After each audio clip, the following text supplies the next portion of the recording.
Hi parents! Today I wanted to discuss with you 7 important social skills for kids.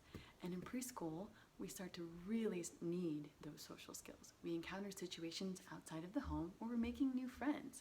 And with new friends might come new conflicts, new opportunities to practice empathy and listening.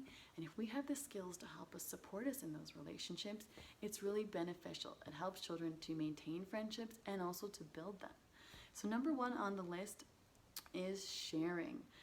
A lot of times in preschool that does not come easily. It's not a smooth thing where they just understand sharing is important, so I'll do it. And in fact, the research shows that not until about the age of 7 are children prepared and actually equipped with the skills to do so willingly. So if sharing is not necessarily on the table at all times, that brings me to number 2, which is cooperating, learning to take turns. So a conversation that I will teach children to have is this: can I have a turn with that? Not right now, it's my turn. How many minutes till my turn? 2 minutes. So they understand in this mutually beneficial way that they will both get what they want. There might be a little delayed gratification, but that's okay. They're learning some patience along the way too. Number 3, listening.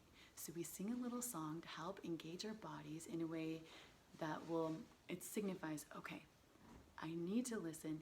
How can I get prepared for this? Eyes are watching, ears are listening, voices quiet, bodies calm. You can even do the actions too. It's helping them get ready to listen. If they're staring at a tablet when you're asking them to do something, chances are you're setting yourself up for a little bit of failure because their attention is not on you. So if we can prepare our bodies to listen, it's really helpful. Number 4, following directions. Children at this age are definitely able to follow directions, in 2 to 3 step directions especially. So we can give them instructions like this: I need you to walk to the sink, put your dish inside of it, and walk back to the table. And they can definitely do that if we have that expectation for them. If they need a little help along the way, we can ask them some questions or give them some tips. What did I ask you to do after you walk to the sink? What do you think you should do with that dish? If they're confused, give them a little support. Maybe not repeat the same thing over and over again, because then it's not allowing them to think through, use their thinking skills. We want them to be thinking about, what did she say?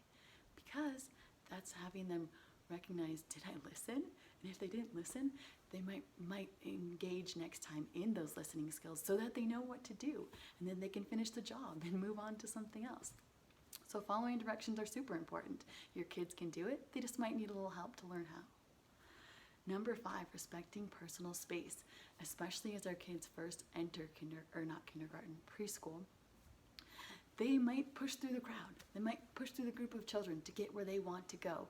And that's normal. They don't really understand the concept yet of personal space, but they can learn it. So we can teach them the word excuse me. We can also teach them that before we can get through that person, excuse me isn't enough. We also have to wait for them to move. Just teaching them those basic skills will be really important. We can also use the words, this is my space, my personal space, my boundary, whichever word you want to use, and you can explain that before they enter it, you'd like them to ask in certain situations. And those situations would be personal to you, so you can define those for them. But it's important to use those words because it translates really well to our school environment too. Number 6, making eye contact. So this kind of goes back to the song we were talking about that you can teach your children about. Eyes are watching, ears are listening, voices quiet, bodies calm. So if you're not super familiar with that song, get familiar with it. Use it. It's a great way to show that they are prepared to listen, and it also shows that when your eyes are watching me, that's how I know that you're listening. And we don't have to teach them to look at you 100% of the time. In a natural, grown-up conversation even, we don't do that. It's about 60% of the time because it's a little bit intimidating. It feels a little awkward if we're constantly staring at somebody. But just teach them the importance of eye contact, especially when you want them to learn something or follow through with directions you've given them. And last but not least, using manners. They're so, so very important. They go such a long way. And teaching those pleases and thank yous and excuse me and you're welcome, those are all so important for them to learn. And bring it into the home. Make it just an everyday thing. So even if it's just, please hand me that spoon. Please hand me that toy. We can use that language in almost every situation in any place that we go, and also have them practice outside of the home. So if the librarian is helping them find a book, maybe instead of you saying thank you next time, have them say thank you. It just builds it into their everyday routine, and those manners will take them so far. Thank you so much for watching. Those are all the tips I have for today. If you have questions, please let me know. I'm happy to answer them.